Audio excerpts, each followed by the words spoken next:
Search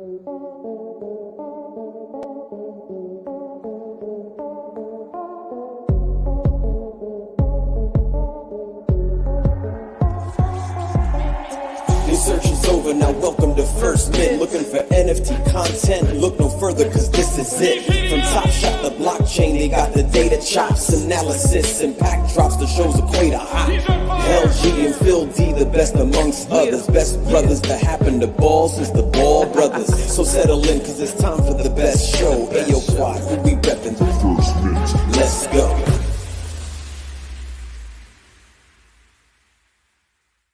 Whoa! Well, we got turned up before the show started. We were just like, I think we were like yelling at each other seconds ago, like in a good way, about all the shit that we have to talk about on the show before we finally started. Were we on a hot mic? Is that what you're saying? Like Was the mic's on? Oh shit! I don't know. Yeah, that guy we were talking about, he's been here the whole time. Well, let's meet the guy. Oh fuck! Every time you play that, I actually think you have someone like behind the scenes ready to come right out and say something. I had to clip it. I had to clip the actual. I had to go to the Benny the Bull clip and find out. Well, let's meet the guy. I don't know why, but you know when you I guess there's an algorithm on your phone when you flip through like videos on Facebook and Instagram, and if you watch an entire video, I think it tells your like social media to now like put those videos to the front.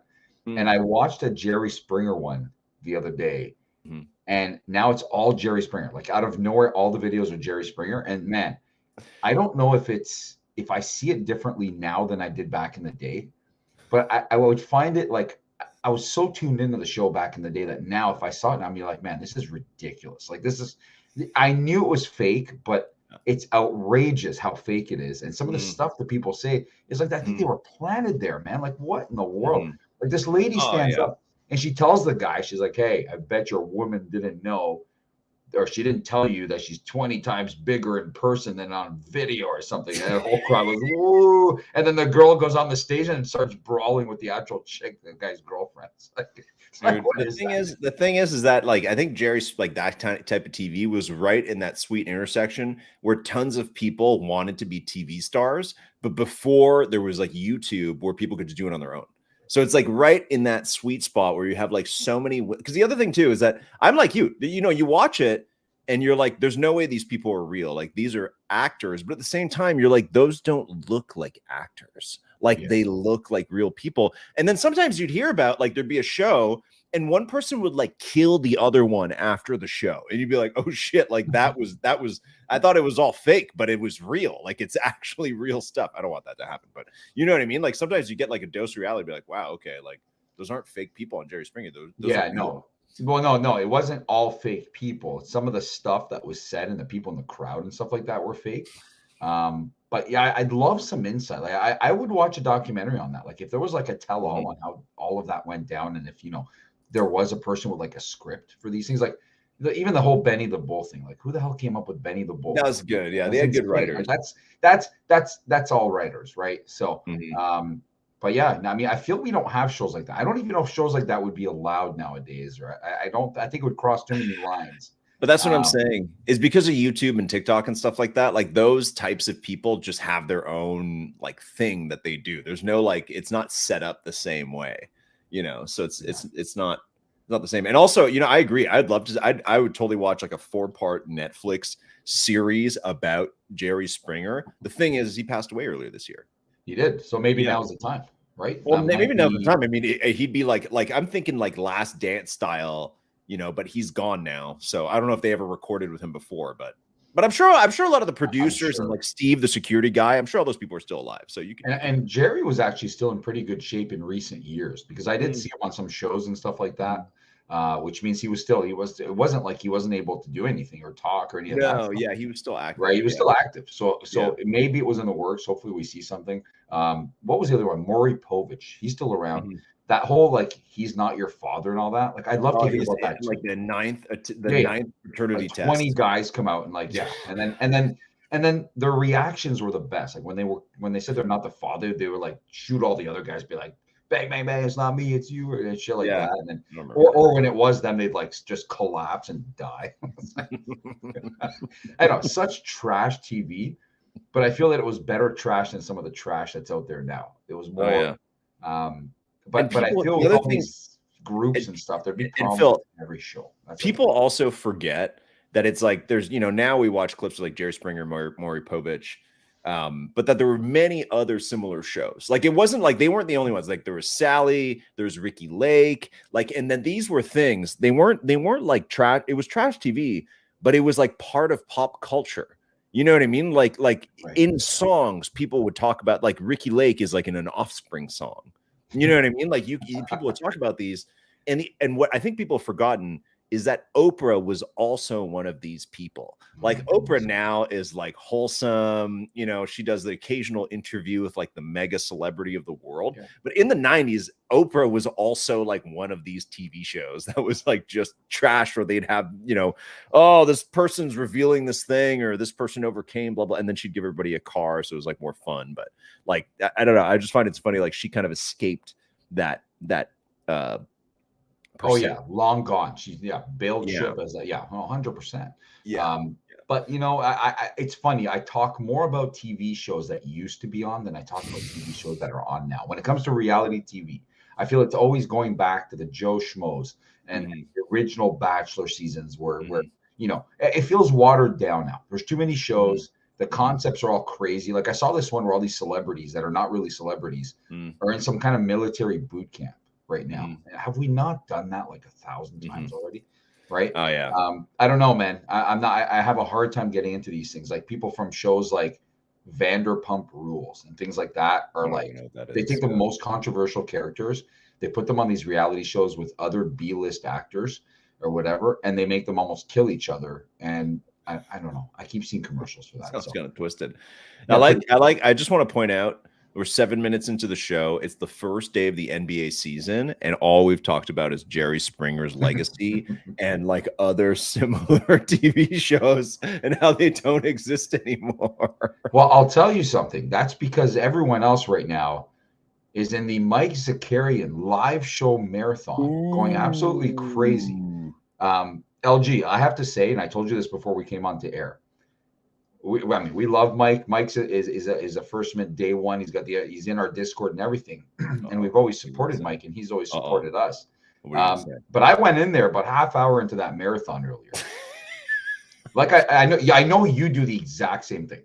You'll go in there, you drop bombs in the chat, you rumble with people for like half an hour and just go crazy, and then you just leave out of nowhere. Like people are talking and you just gone. I do the exact same thing. Yeah. But the minute I went in there, I didn't even listen to what they were talking about. Okay, it doesn't matter. There's like 15 hours of it. Talk about basketball. Yeah. Basketball. It's all definitely basketball. Not talking about Top Shot. I watched the ESPN all morning today, so I didn't need any more basketball stuff. But I did tune in to Team Hold and Mike Zakarian's marathon.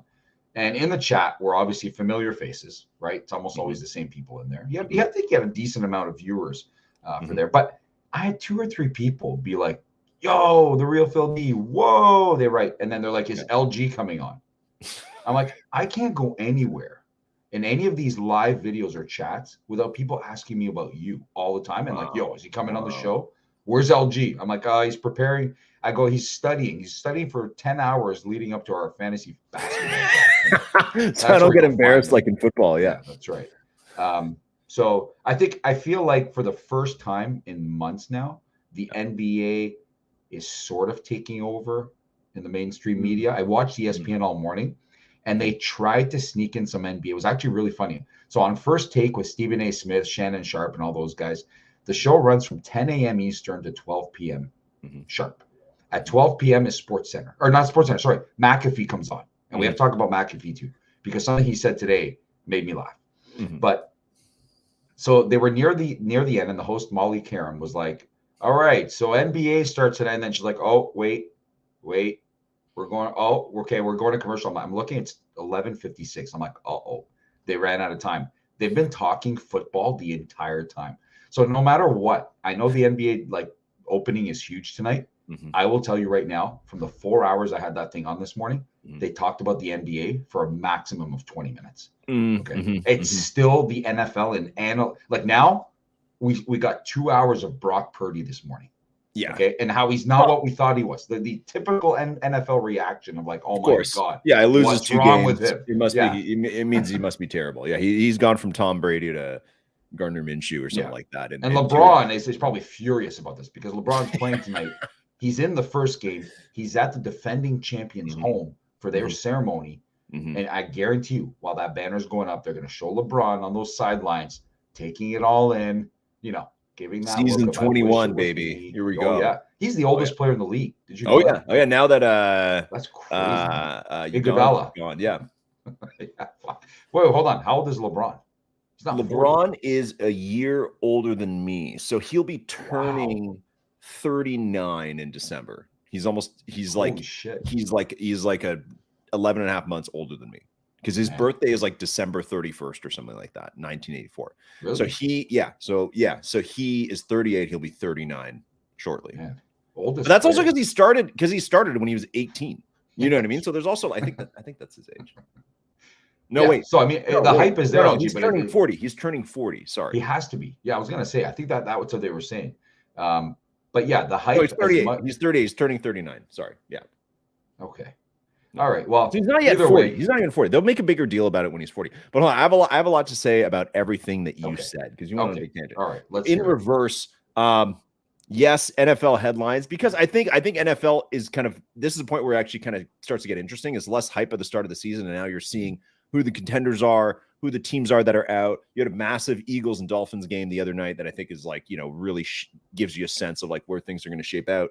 So I do think that that's pretty important. Whereas basketball, it's I think sports broadcasts have beaten basketball to death for months now of Wembanyama, what's LeBron going to do, all this different stuff. Whereas okay, now you need to get a couple weeks into the season to actually see where things land. Also, the other thing coming up for basketball is the in-season tournament in 2 weeks from now, not even. That starts really soon. So I think there'll be a lot of basketball stuff later. I just think they've kind of overdone it. And I will say this morning, I definitely think that NFL is more interesting. I think if basketball was smart, they would have started the season on a Wednesday where that's the dead NFL day. You know what I mean? That's waiver wire day. Nothing happens on a Wednesday in the NFL. So I think that would have made a little bit more sense rather than the Tuesday night. Although there's only one game tonight. So, whereas tomorrow in the NBA? What's that? In the NBA? Isn't there? There's 2 games. So there's 2 games. Oh, yeah, sorry. There's 2 games. Who's the other game? Some Lakers, and then it's Warriors and Suns. So that's pretty big. Yeah, that's pretty big. So the 4 favorites in the Western Conference are all playing tonight. Right? That is pretty. Yeah, 4 favorites probably to I mean, outside of the Bucks, probably to make some pretty big damage. I'm excited to see Bradley Beal on the Suns. I have to say that. Hold on, all the way back. He's actually not playing tonight. Why not? He's actually not playing. He's still hurt, and they said earlier today he's not going to play in the opener tonight. And then they're like, well, Devin Booker is probably also not playing. I'm like, hold on. So the NBA went through all these measures of putting new rules in for stars not to say. You're telling me 2 of the biggest stars might sit tonight in on opening night. That's not what the NBA wants. So when that came out, they're like, and then Booker quickly came on TV. He's like, I'm playing tonight. The league's probably like, at least say you're playing, man. No, you're not doing that. So I'm a big fan of those rules. I'm just going to say I'm a big fan of the force them to play. I think the resting stuff is total BS, honestly. Unless you've got a really good reason. But how do you gauge? What do you do? I know. How do you know? I know it's really murky territory, but I think it's a little ridiculous. Especially, I think especially from a fan perspective, that it's listen, the Lakers are coming to town. They've got the greatest player of this generation. They've got a bunch of other stars, and you pay in your little shit city of middle of nowhere, Indiana, or wherever you are, I just said, hold on, because I have something to say about it. I've just said Indiana has the lowest opening night ticket of any team in the league. Lowest opening night ticket of any team in the league is $9. You want to go see the home opener for the Pacers? It's $9. So I have the right to pick on Indiana because it's the lowest price.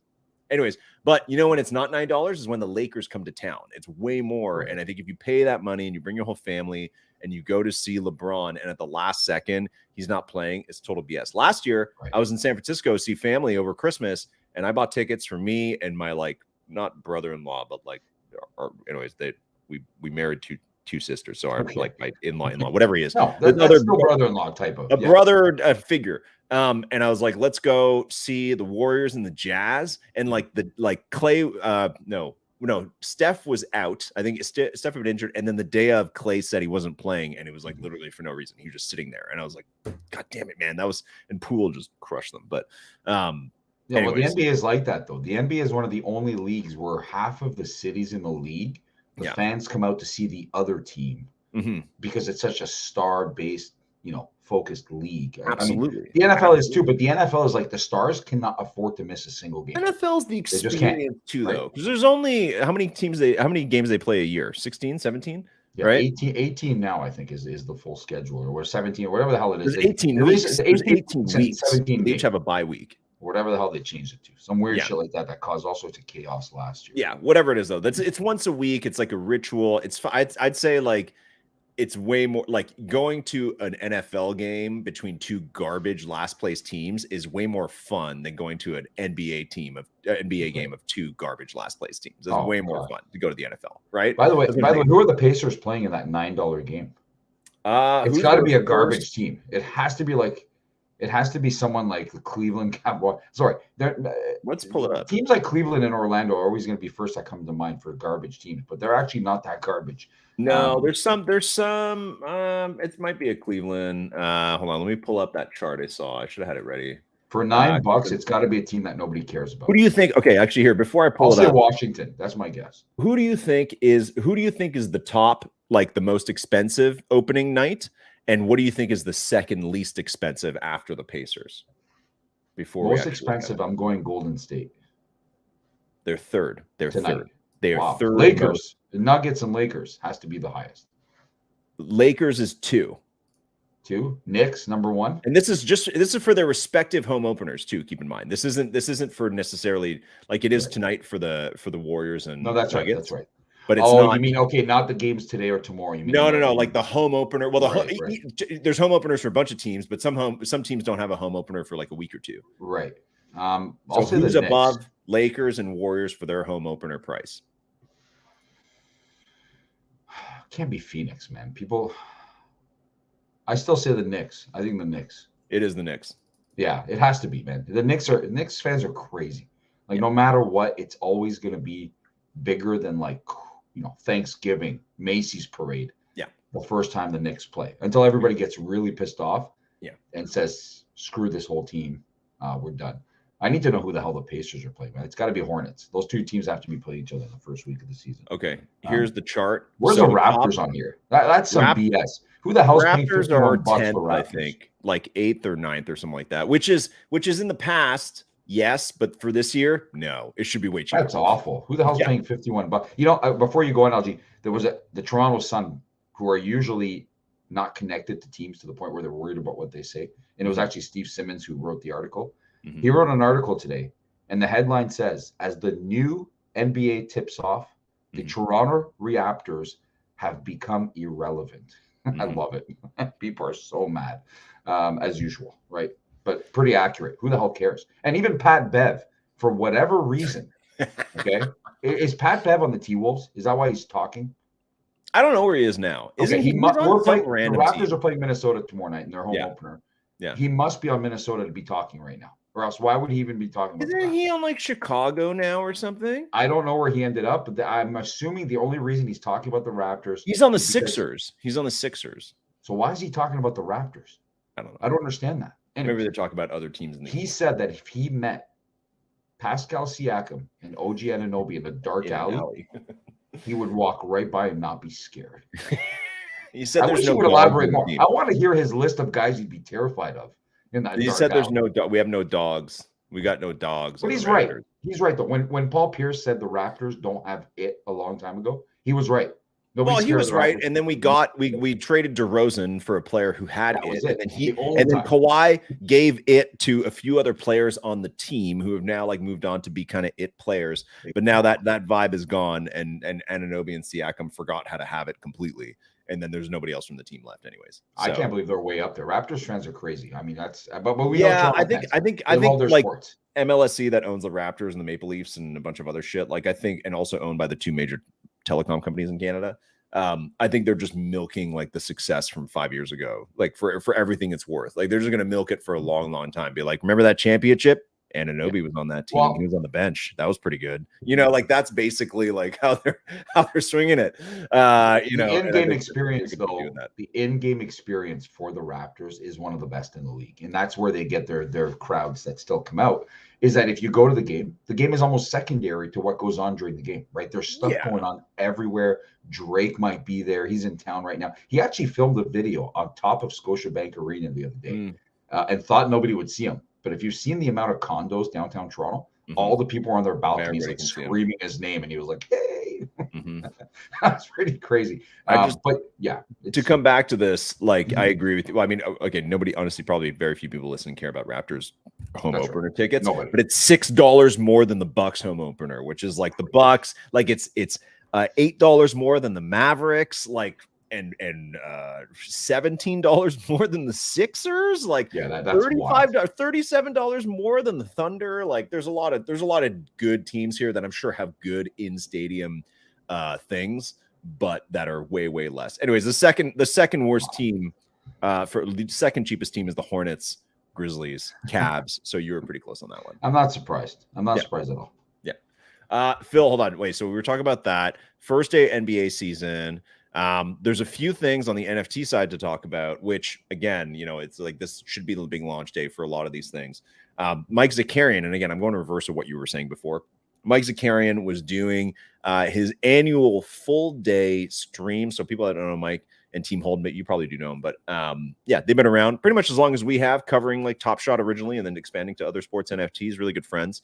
And Mike, obviously part of First Mint community. But he's in with Sorare now. And I think people forgot that a year ago, I think he was slated to do the Top Shot. Top Shot was going to broadcast his full day stream where he brings on a bunch of kind of like NBA celebrity podcaster kind of people to talk with him at different points. And I think Top Shot, I believe, backed out, or that didn't go through. And Sorare swooped in and sponsored it.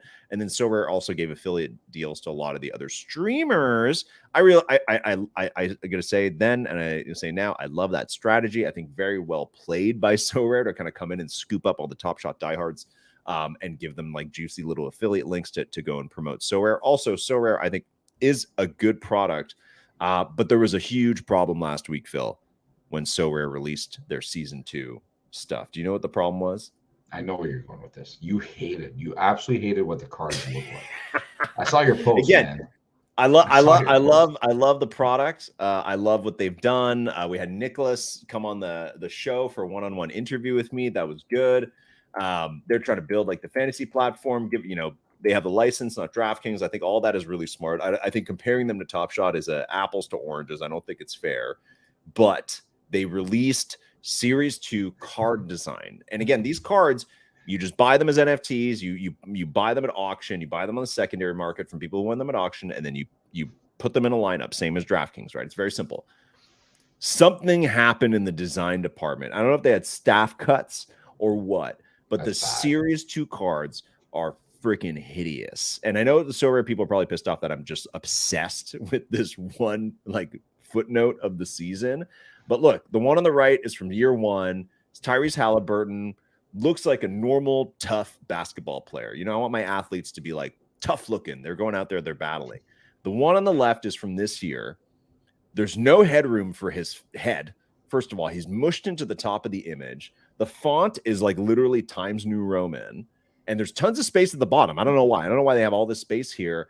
And they used one of the like images where he's like a happy, smiling little kid. And I just think these are a huge miss. And also, what's going on in the back? Is that supposed to be a basketball? That's back here. Is. It looks like a cutout. Are these pictures from Media Day, LG? Yeah, they took Media Day. So is Jimmy Butler with his hair with his freaking weird haircut? No way. Show me. There's no chance. Yes. Oh my God. Jimmy Butler did it so he could get into the Sorare. So he can be Sorare, and it's sold. And they sold the one of one. They sold the one of one Jimmy Butler with his crazy ass hair, his emo hair. If you haven't seen this one, doesn't look that bad. I think it has to do with the color and kind of what the player is doing. The uniques are nice. The purple. Yeah. But I will say this: I know there's been cutbacks with a lot of these companies, obviously with what's going on in the last couple of years. Yeah. I even saw garbage. You're going to die at this. I didn't tell this story last week, But or maybe I did. But the garbage, and I'm going to derail this completely, but we'll get back on track, I promise. The garbage pickup around here is on Tuesdays. It's every 2 weeks. The garbage man or the garbage people don't come until after 8 a.m. Okay, I know this. It's been like this for years. So I know that at 7:30, around between 7:30 and 7:45, before I leave for work, if I'm working from home, I have time. I can bring the garbage, the recycle, and the food bin out before 8 o'clock. Mm-hmm. Last week at 7:15 in the morning, I hear the garbage truck, and I'm like, still like just passed out pretty much. Oh yeah, you got to get out there. I'm like, oh hell no, and the guy was gone, so I missed it. Okay, guys never come before 8 before. All of a sudden he was there. Anyways, that's irrelevant. That's a whole other story, and I'm sure it's happened to a lot of people. Okay. This morning, it's just the recycle and stuff. That's weekly. Okay. The garbage truck pulls up in front of the house, and I was walking out. So it's a weirdo situation. When they're right in front of your house, it's like you don't just walk out and like stare at them. You let them do their thing and move on. Yeah. So I see a young girl, actually really young girl, seriously, jump off the garbage truck. Oh. She puts all the stuff in the back. Oh. And she gets back in. So I take off, driving my daughter to school this morning. Yeah. And we see her around the other corner, or we see the truck around the other corner. Yeah. And she was the lone occupant of the garbage truck. Like she's driving it. She's driving it, putting it in park, getting out, putting the garbage, and jumping. I've never seen that before. I've never seen a crew of less than 2 in my life of garbage. Yeah, it's insane, right? When you think about it. Must have took forever, but she was actually just flying through the neighborhood. So that's back to my point, is that it seems like there's a shortage and cutbacks everywhere, okay? But it would have taken 2 seconds for Sorare to send this card design. You like that, huh? The train's back on the tracks, miraculously. It would have taken 2 seconds for Sorare to send this card design to like 10 influencers or 10 people who actually give a shit and be like, what do you think about this? Or what do you think about this one? Or what do you think about this one? Okay, so from now on, we will refer to Sorare Season 2 as the garbage truck design. That is like low on obviously staff, no workers. Low on staff, low on workers. Nicholas from John Nellis designed these himself, okay? And he used to be an air traffic controller. It's not his fault. He doesn't have design skills. Did he really? Right? I didn't know that. That's John Nellis. So that's actually another cool thing that I like that Sorare did, not to pump Sorare too much, but they John Nellis, who was like basically the first mint of Sorare when it was just soccer, really lovely guy. I went on a show, and he came in first mint in our Discord to do a chat when NBA was launching. They basically like gave him a deal, and he also hired like a firm to help him do a bunch of like really huge like YouTube short videos. So he has some YouTube short videos now that have like millions of views. So he kind of wanted to be a streamer. But Sorare, like, I think drove a truck of money to his house and was like, can you be like our main, like the face of our community? They put him in their English Premier League ad. Oh, he's everywhere. In the MLB season opener ad that they did with like Julio Rodriguez and all these other huge players, where he's like, hey, what's up, Julio? And then he's like, hey, John. And then they play Sorare MLB together. So random. Yeah. And I think they've done a good job. I think that's really fun. I think it's like a nod to the community. It shows that they're proud that there's been people like that come out of the woodwork, that come out of the community. And I'm really happy for him. But he was an air traffic controller before that. He posted like a couple, like last year, being like, I finally get to quit this job. Now I get to go full time, like making content, blah, blah, blah. And it was him in front of the control tower on his last day of work. So pretty cool. Wow. Yeah. Wow. That is pretty cool. But you were getting to something. That's all you were talking about. John Ellis for a reason. Cutback. Well, they should have. Even he probably would have told them the cards are freaking ugly. Oh, you mean okay? Had they even consulted internally with their own people, they would have. Well, here's a question for you. These NFT projects, should they have like community councils? You know what I mean? Should they like? Because I know they've dabbled with that kind of stuff. I know that when you're on an affiliate deal is so rare that they do a little demo day for you in advance where they show you all the new features so you get eyes on it. So what you're saying about they should have shown some of the influencers that they definitely did, but it's probably too late by that point. But do you think like on the Dapper side, you know, things up and down as usual, do you think like, should they have like a community council that they consult where those people get eyes on things, those people get input? Is that, should you actually listen to the fans? Absolutely, because nothing derails a project more or creates more chaos than something people don't like. And a lot of the times over the last 3 years, LG, we said, well, why didn't they just, you know, run a basic focus group on this with some of the collectors and see what they think? And you know how much data, and actually the first mint did the best job of that by even bringing some of these things up, because the feedback And we're not talking now. Now the most replies you'll get is like 5 or 6 or 7 or 8, just because we don't. Nobody cares about anything. But back in the day, when you would point something out, or you would say, "Hey, here's the new collection of this," you'd get over 100 replies. And people, the stuff in there, I always said, you should be charging these companies for the feedback that you got on that single post, because the formula to the future is in those replies. And what people don't want to see, what people are fed up with, the things they didn't like, it's all free for them to read, the First Mint's posts and see what people are really saying. So yeah, no doubt, man. I mean, you have to consult your own people, right? I mean, stop aiming for the new people. That's all I'm going to say. Okay. The new people will find their way if they want to. By now, they would be here by now. I'm sick of this whole thing of the new people. But yeah, no, I mean, the true collectors make their way here. That's it. So continue to cater to them, and nobody's more knowledgeable when it comes to this stuff than collectors, right? Now, what did the community think of the card design? Were they furious, or was that just you? It was split 50-50, and I wrote about this in the newsletter too. It was split 50-50. So some people are like, it's fine. Like the one on the left is totally fire. And then other people were with me. They're like, yeah, that's ugly. So I think, maybe I'm only half right, I guess is what that means. Well, the Jimmy Butler one I like. I don't like the Tyrese Halliburton one. I don't. Well, the Butler one is fantastic because of him. And I know the purple's nice, but I think it's just like, I just think they could have done more. And I thought the ones last year were good. I think their card design has been weird because they also did last year, they did like a special all-star edition of the cards. And where they had these like super casual, it looks like a firefighter calendar, photos of the players as the cards, like also media day, but like really weird. Like one of them is like literally like Kyrie Irving, like he's sideways and he's like turning the ball like this. Like it looks like a sitcom or something. Like I was like, no, I want my athletes to be like gladiators. I want them to be serious. I don't want these like casual, funny photos. I think things are a little too casual in sports in general these days, but, in terms of seriousness. Often when we were kids, the new set of either stickers in those Panini albums or cards, you'd be like, what the hell is this design? Like it's ugly, right? So I think it depends on what they gauge is more important, what you do with them or the look or both. I don't know. But I do remember some terrible looking cards when we were kids and you were like, man, that set was ugly, right?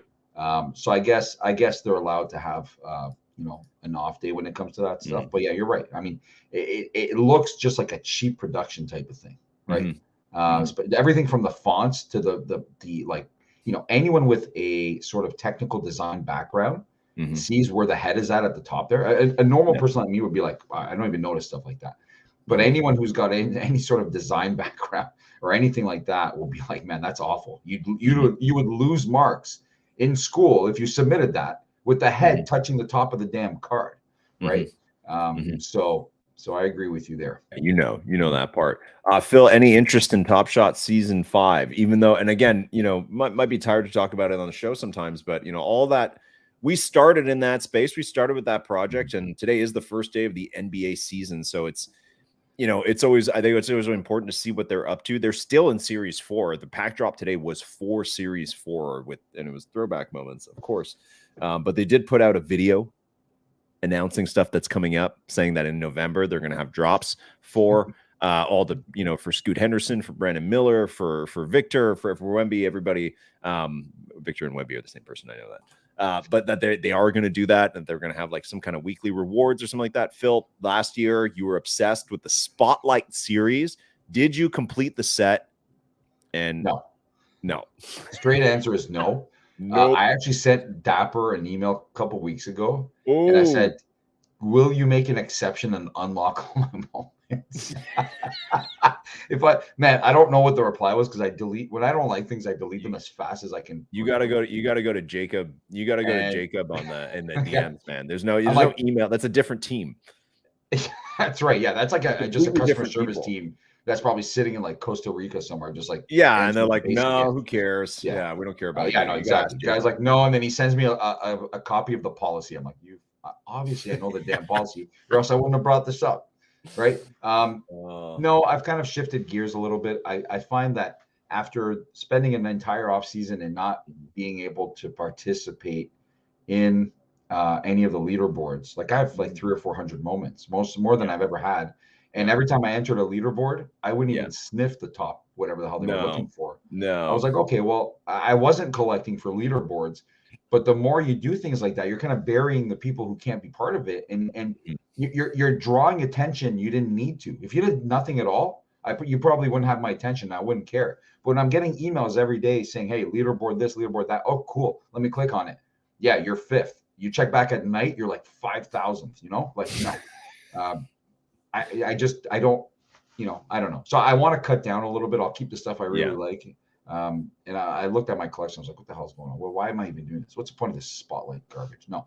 But having said that, I did enter the contest. They got you, man. They got you with that spotlight shit. A little bit. But, I'll tell you this. I did enter the contest tonight, and I'm glad I still owned moments because I was able to pick all the top players from the games tonight. I went with Anthony Davis. I think I took Kevin Durant. I took probably Steph Curry for Golden State. And I took Jamal Murray for Denver, which, I don't know if I have a Jokic. I have. This is actually okay. So. Hold on, I had a clip saved for you for tonight, and this is from Steve. This is from Steve that we've talked about many times on the show, who's an avid listener. And Steve, I'm sorry the pod wasn't on Monday. I know you usually listen on Monday nights, but Steve wanted you to see this. Steve and I like to watch and chat about UFC very often. And Phil, Steve asked me a month ago for us to watch this on the show. He wanted you to see this. And the title of the video is Champ versus Champ. And it is Volkanovski, who lost pretty epically this weekend, doing a practice sparring session. I hope he chokes him to death.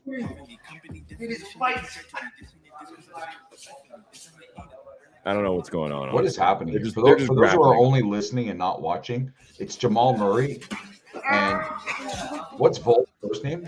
Alexander Volkanovski's from the UFC, who just lost on the weekend. They're kind of just grappling on the ground, but it's really, really weird.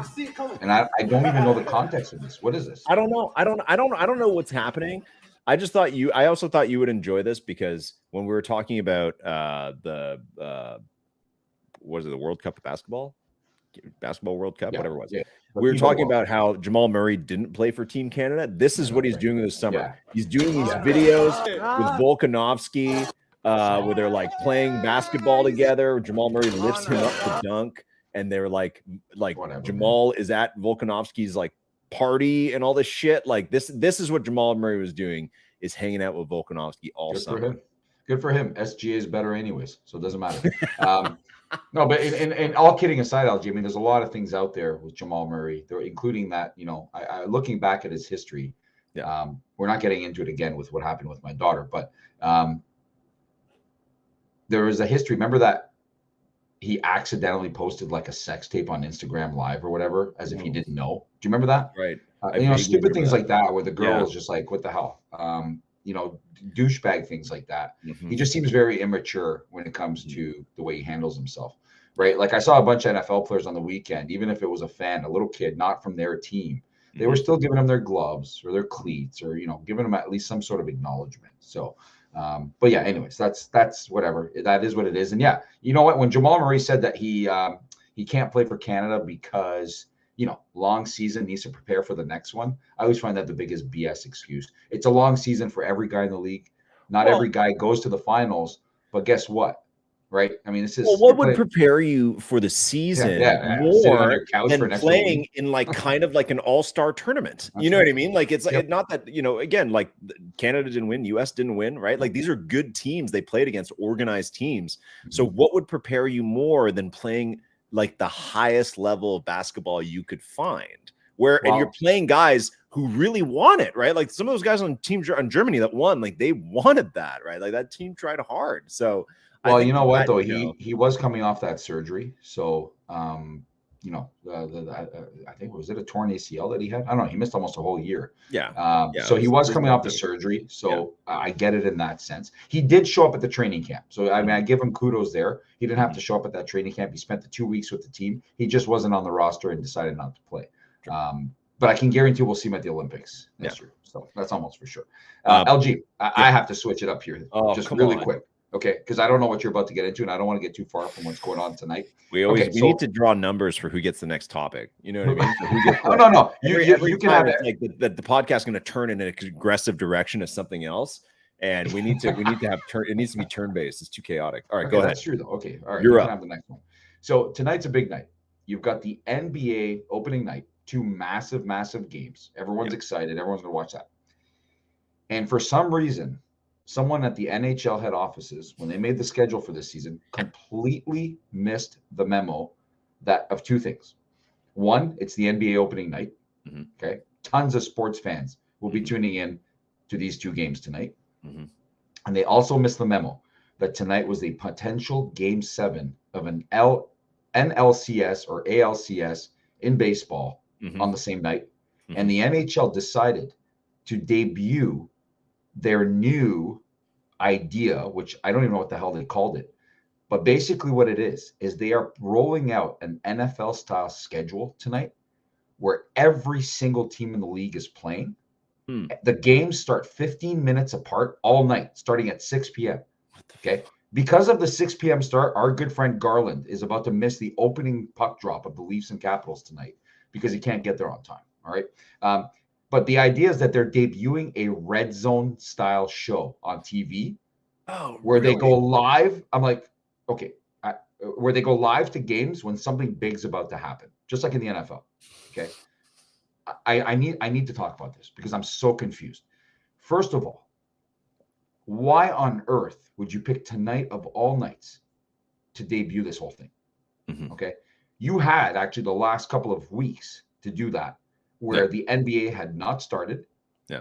Football games were on, but whatever. Okay. Could have been on a Wednesday. Baseball playoffs were on, but whatever. It was still the divisional series. Okay. No big deal. But you chose the NBA's opening night to roll this out. My second question is, what on earth are you going to do on the show? And how do you know what's about to happen? Who's hosting it? Who's the host? Who's Kevin Weeks? Host? Kevin Weeks is the co-host. No, he's the co-host. Okay. I don't know who the host is. I saw him on ESPN today because they were interviewing him. I have no idea who this guy is. Yeah. He sounds like the guy from the NFL, the guy who just goes bonkers. Now, he was explaining, because they asked him, like, what are we watching tonight? McAfee's like, dude, what the hell are we watching tonight?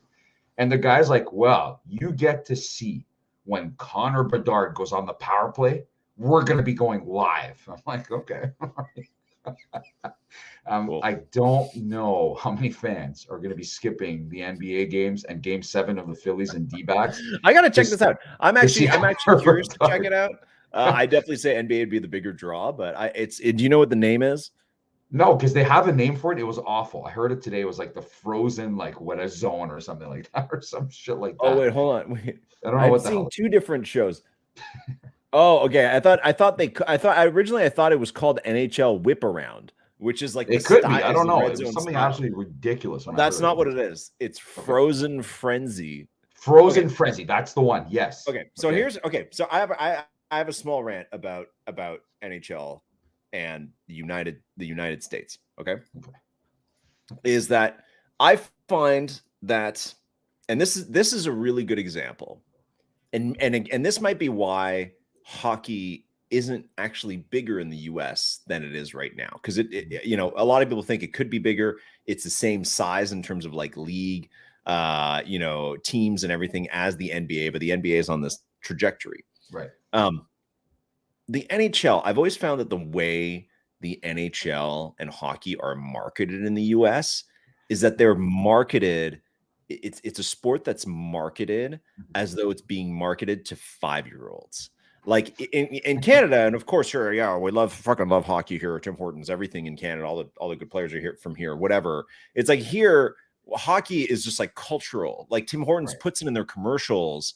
And it's like, here's puck drop. It's just like there's no sugarcoating of what hockey is when you're selling it to Canadians, right? But in the US, they use I always find they use really cheesy marketing to sell the NHL, like Frozen Frenzy. You know what I mean? Like that's so that's so cringe. It's like, yes, it's on ice. Like that's the only. Like the marketing department, that's the only thing they have to play with. They're like, okay, it's like clearly the marketing is done by people who do not watch hockey, who do not play hockey, and who did not watch hockey before they had that job. Because I think if you're actually into the sport, you don't say things like, oh, it's a Frozen Frenzy. It's like, there's nothing about hockey that you think frozen. Like it's on the ice, but there's no part of the game where you're like, oh, and then like one guy gets frozen in a cube of ice. Like, you know what I mean? Like that doesn't happen.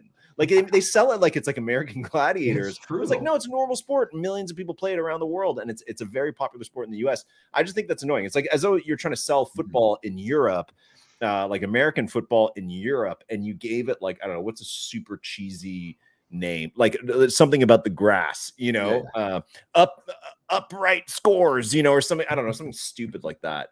Anyways, I just find every time I go to the US or get exposed to like American NHL marketing, I'm just like, ugh, like I don't want that. Stuff I don't mind, like, though. Some of the stuff I don't mind. Like, I'll be honest, when I was watching a couple of Connor Bedard games in the last week, I do enjoy when they put the little label, like the label of his name on top of his head when he's on the ice, because with hockey players, sometimes it's hard, you know. I mean, I have that's fine. That's fine. And any improvements, small things like that, I don't mind. It helps me too, I'm right? totally like, know fine. who's who. Yeah. But here's my thing with the football concept of red zone. Yeah. I'll watch red zone almost over a Bills game sometimes because I'm so invested in fantasy football that I want to watch the other games and see what's going on at the same time. But there's no chance in hell that when I'm watching a Toronto Maple Leafs game tonight, that I'm going to be flipping through to red zone to see what's going on in the other games. I don't care. No, it's not that kind of thing. Right? People aren't playing freaking DFS on hockey nights the way that they do NFL. Like red zone works because people play fantasy. That's right. You know what I mean? That's where I think they got it wrong. Because NFL is one of those leagues where it's like, even if you're the fan of a really bad team, you still care about what the good teams are doing. You still care about the good players a lot. NHL, it's not really the same. Like, sure, I'm excited to see how many points Connor Bedard scores and Connor McDavid. Sure, it's always fun to watch his highlights. But, man, I don't need red zone flipping me over to the freaking Columbus Blue Jackets game away from me watching the Maple Leafs so I can watch, you know, Panarin score a goal, or I don't even know if he plays there anymore. He plays in the Rangers now, I think. But you know what I'm saying? Like, it's not – I don't care about that. I just think the branding could have been better. I just think, like, I just think, you know, like red zone's really good. Because red zone is a football term. You're you know, in the area where you're you close to watch enough. all the games too pretty closely. I mean, it's pretty cool. You're in the red zone. You're close enough to score a touchdown. Like that's exciting, right? That you might score. But outside of a power play, what are you doing in hockey? Outside of a power play, what's in that? Like, if why not just call it NHL power play? But that makes sense too. Right. You know what I mean? And it doesn't have to be only power plays, or even, you know, what TSN did here that I thought was really smart 10 years ago. They started like a separate online content channel. It's like all social media, and they called it Bar Down. And I was like, okay, that's good. Like bar down is a like when you score a goal in hockey and it hits the crossbar and then goes down, that's called bar down. It's like you scored bar down. And that's like, okay, that's cool. Like, you know what that is if you're in the know of hockey. But like frozen frenzy has nothing to do with any terms in the game. Like, this is stupid. It's like, hey, come watch Frozen Frenzy because hockey's on ice. Like, that's so bad. Anyways, I clearly I'm a kind of person who nitpicks on the most irrelevant details of marketing tactics, like still rare card designs and Frozen Frenzy branding. It's just so badly designed again on the night that they picked, because again, they knew the end. I don't know, maybe they didn't know the NBA would start exactly tonight, but they must have had an idea. They could have probably done their research and reached out to the NBA and said, hey, they definitely would know. They have to coordinate. Every team in the NHL to coordinate with every team in the NBA for the use of the arena. Exactly. No, exactly. Right. You're right. Because to me, this is a thing that casual fans would tune into more so than, like, if there's a Preds game tonight, you better believe the Preds fans are watching their game and they don't give a shit about the other games, no matter what. Right. No. So the casuals who maybe don't have a team and just want to watch some hockey might tune into that. But guess what the casuals are doing tonight? They're watching basketball and they're watching baseball. They're not watching hockey tonight. No. It's a huge miss. I think it's a big miss, and especially with baseball on, especially with a game 7, massive game 7. I know, that's not what I'm watching tonight. And I'm a big hockey guy, so and I'm definitely like, if you're gonna 2-screen it tonight, it's not that one of them. The NHL is not gonna be one of them. But what are they gonna do? Like, guys coming in on breakaway, they have to go straight to that game and like only catch. Well, they won't be able to get there in time for a breakaway. That's what I'm saying. Not fast enough for a breakaway. Like, that's impossible. So it's all gonna be on delays. What they're saying? It has because it's not like red zone where it's like, okay, now the team we're in the red zone, and no matter what happens, run and they're at the 5-yard line. Let's go to that game. You know what I mean? You can only do a power play in hockey that last 2 minutes, right? And that's it. So I'll say this: I will tune in tonight just to see how it works and what the hell they're doing on there. And the host was actually begging McAfee and friends to give them a chance because they didn't really know how it was going to work. So, And hold on, Phil, what did McAfee say about NHL coaches and the bad things they might be doing? okay, so okay, that's my next part, and then you can switch to whatever subject. All right, yeah, want. you get 2 segments in a row. I have to start in a whole different area to get to where I'm going with this. So on the weekend, or I believe before the weekend, right before the weekend, I think it came out on Friday, a story came out that the Michigan Wolverines have been stealing signs from other teams. It didn't say for how long. Mm-hmm. It just said that they were caught doing it this year. Okay. Their head coach, who I think is a huge sack of garbage, Jim Harbaugh. Okay. I think he's a scumbag. I've always thought this. And that has nothing to do with me being a huge Ohio State Buckeyes fan. It's just the way it is. He was suspended the first 3 games of this season for whatever violations. Okay. He's always pushing the boundaries of what you can and can't do in college football. He's held illegal satellite camps all over the world in the past, in the summer and stuff like that. All sorts of bullshit. And he's always looking for the upper hand. But the reports came out that the Michigan Wolverines have been stealing signs from other teams' sidelines. And that doesn't sound like much, because in baseball, it's a known fact that, infielders or outfielders read signs from what they see during a game, and they relay the information back to their bench, and that's completely legal. But the allegations here were that Michigan had some sort of staffer attend and sneak into other teams' practices, okay, or games. Also, apparently this employee's on video, sit right across from their sideline and take all sorts of pictures and videos the entire game of the other team's sidelines and during practice. We don't know much, though. We don't know the exact details. And that's a problem, apparently. Okay, you're not allowed to do that. And it would obviously give you the upper hand if you knew exactly what play was coming. I don't know if you've ever seen the college teams when they hold up like a big picture of Barney, right? Well, obviously in practice, these players have to learn what those things mean. And if you attended one of their practices, you would know when they flip up one of those signs or whatever, that the next play, if they show Superman, it means this play's coming, right? So McAfee was on today talking about this. And he said, the first thing he said is, I'm not a Michigan. And apparently LG, they revealed today that it's been going on for 3 years. Wow. Okay. That's a huge infraction if that's the case. And I think Jim Harbaugh will be fired. I think Michigan will lose probably some wins along the way, because if you look back at that Ohio State season where the players sold memorabilia during a championship season, they lost all sorts of things because of that. That's wild, right? And I think that they'll have probably some sort of championship game ban, maybe this year, maybe next year. Who knows what's going to happen? But the hammer might come down on these guys. But McAfee said, I'm not a Michigan apologist by any means, but sign stealing happens in every sport. And the first 2 sports he referenced, he goes, it happens in hockey, it happens in soccer. And then he went on to name all the other sports. And I messaged you right away. I'm like, hold on a second here. What the hell signs are you stealing in a hockey game? Yeah, there's no way to do that. You have there's no secret. There's no secret plays in hockey. Like there's no, flying V, Pat, is not a real thing. All right. There's no flying Vs in the NHL. And McAfee's an NHL fan, so he should know this. Mm-hmm. But maybe he's never played the game. But there's no such thing as like pulling out the duck whistle and calling for a flying V. It doesn't exist.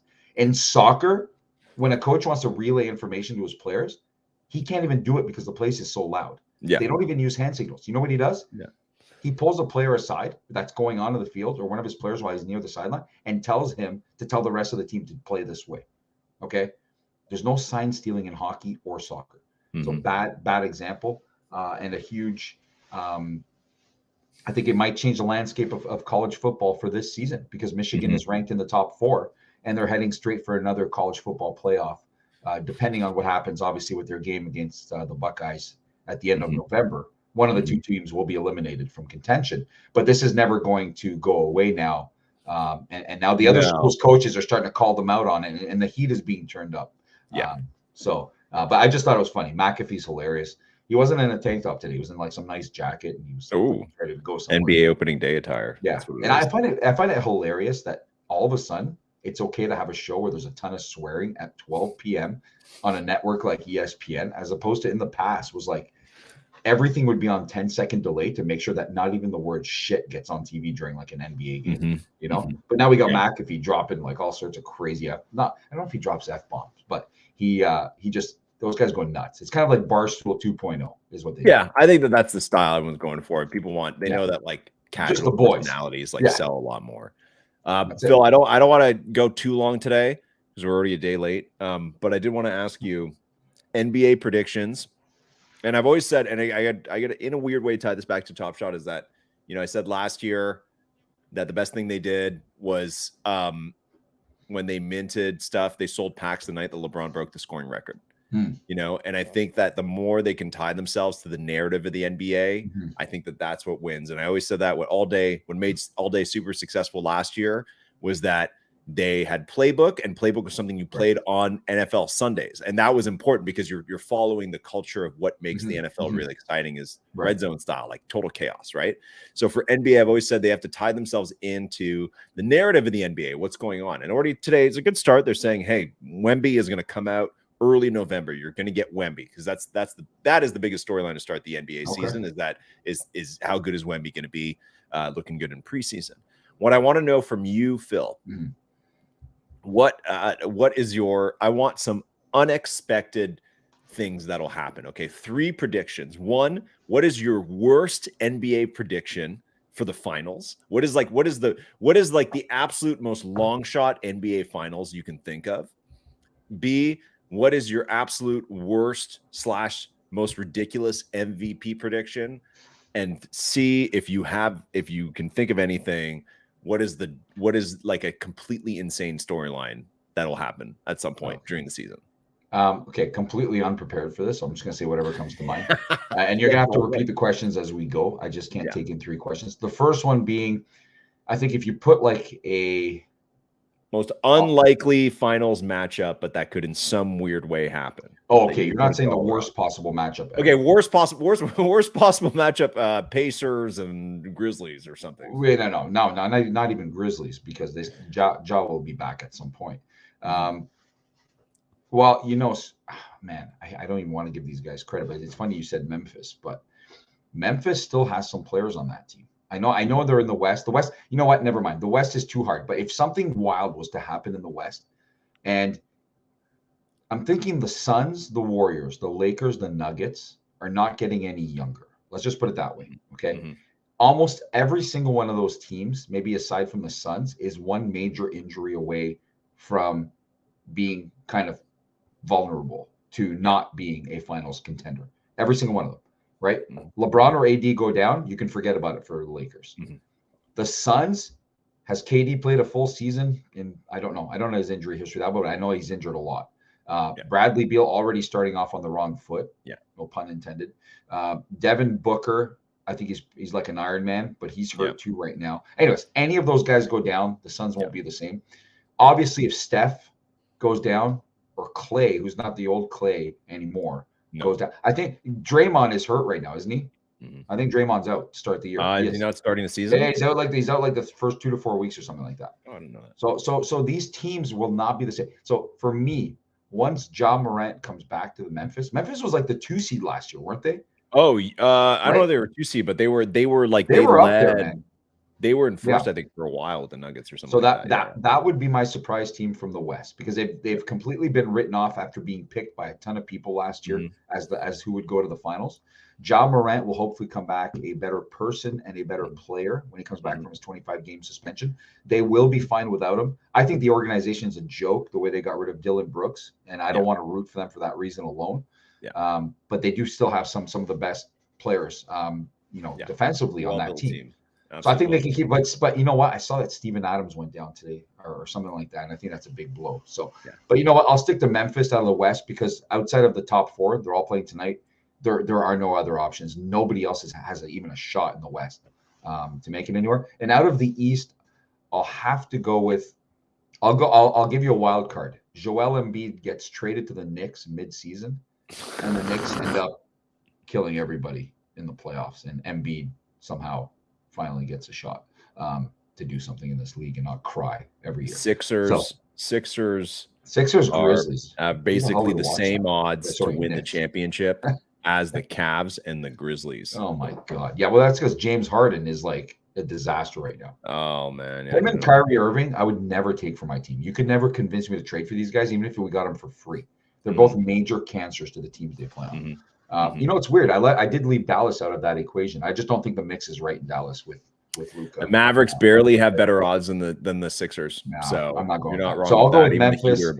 I'll go with the Knicks, assuming they acquire Joel Embiid halfway through the season and look surprising. But those are not my picks as to who makes fun. All right, what was part 2 of that question? The most dark horse, ridiculous MVP theory you can come up with for who will win MVP. Let's go with Pascal Siakam.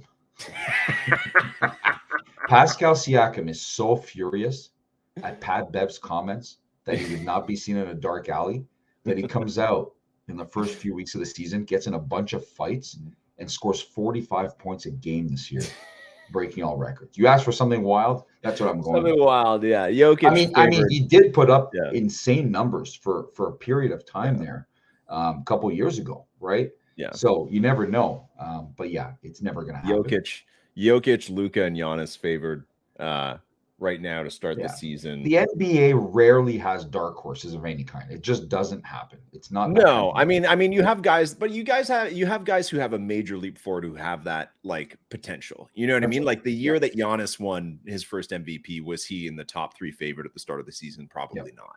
You know what I mean? So you do, and same with Jokic. So you do have guys that are on the outside make that big leap. Like Shea is a good one for this year. It's like, well, everybody expects him to make a huge leap, but he's not in the top 5 MVP candidates. But he's because he won't be on a team that does anything. That's the problem with that, right?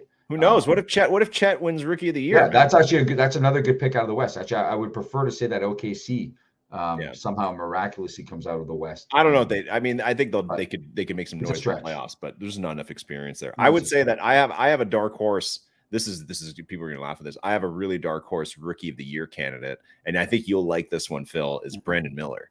I think good situation. He's going to play a lot of shit teams being on a Rookie shit of the team. Year, yeah, no, for sure. You know what I mean? And Wemby, a hot pick. He's going to get targeted. Other teams are going to go at him hard. The bigs in the league are going to go at him hard. I think, I think just him and Chet, who are, I think, the top 2 ROI candidates, because Chet missed all of last year. Chet already showing that he's injury prone. I think that like is something to avoid. So I'm going, and I know Scoot's probably the other dark horse one. Probably getting a lot of ball time with Lillard gone and everything. But I'd say I like Brandon Miller as like a guy who might really show off and who seems like pretty NBA ready. So I think if Wemby stays healthy, he already has it. That's my easily. Yeah, if he's healthy all year. Not so wild prediction. No, and especially on a decent Spurs team, half decent Spurs team with some good players there and a great coach. So but I say if I'm picking a crazy dark horse for Rookie of the Year, I'm going to Brandon Miller. Breaking news out of the NBA. LeBron James and Anthony Davis are good to go and not on the injury report tonight. Wow, that's how bad it is that's news. That's how bad it is that that's become news. Okay, most insane storyline. You have to make one up for this NBA season. And for people listening, I want your predictions in the chat. Okay, I want to see your predictions in the comments, whether it's for finals, MVP, Rookie of the Year, or insane storyline. Okay, throw out an insane storyline in the comments on YouTube. I want to know what you guys are thinking could happen this year in the NBA. Can I say the season is canceled because COVID comes back? Is that possible? COVID-23, COVID-24. Honestly, man, I don't know what's going on lately, but no. I honestly don't think anybody would care at all, even if people were dying in the streets. There's a 0% chance. No, the leagues wouldn't care. Nobody would care. No, I'm doing that again. That's a tough one because the NBA is full of storylines, and all year we're gonna have some shocking stuff that happens. Mm-hmm. I think maybe. I'll be honest, the most shocking one would be if LeBron James won the MVP and won another championship. Ooh, spicy. Well, I mean, they're not. The Lakers have a decent, supporting cast this year. Yeah, LeBron's the oldest player in the league, and that just puts an extra bit of motivation in him to be the best player in the league. Yeah, and he's still fit. Like the guy stays in shape. And I think he does. He's one of the guys that needs the Kawhi treatment this year of game management and maybe not playing every game and taking a bit of a break. But LeBron still has the ability to score 25 a game in the league as the oldest player, and no other player that's considered the best player in NBA history that I hear about has ever played at this level for this long in the league. Nobody. Not Michael, not Bill Russell, none of those guys. None of those guys are on year 20 of their careers and still producing the way they were early in their careers. So crazy storyline. LeBron wins the MVP, wins the NBA championship, and retires because Bronny's path to the NBA is not what it was supposed to be when he envisioned this a couple years ago. If LeBron plays 55 games this year, he will then be 6th all-time games played. Wow. That's wild. Yeah. He's currently 10th. Who's up there? Who are the 5? Who are the guys ahead of him? Is Michael Jordan on there? What's that? Michael Jordan's not on there, is he? No, he's not. I mean, it depends how far down you go.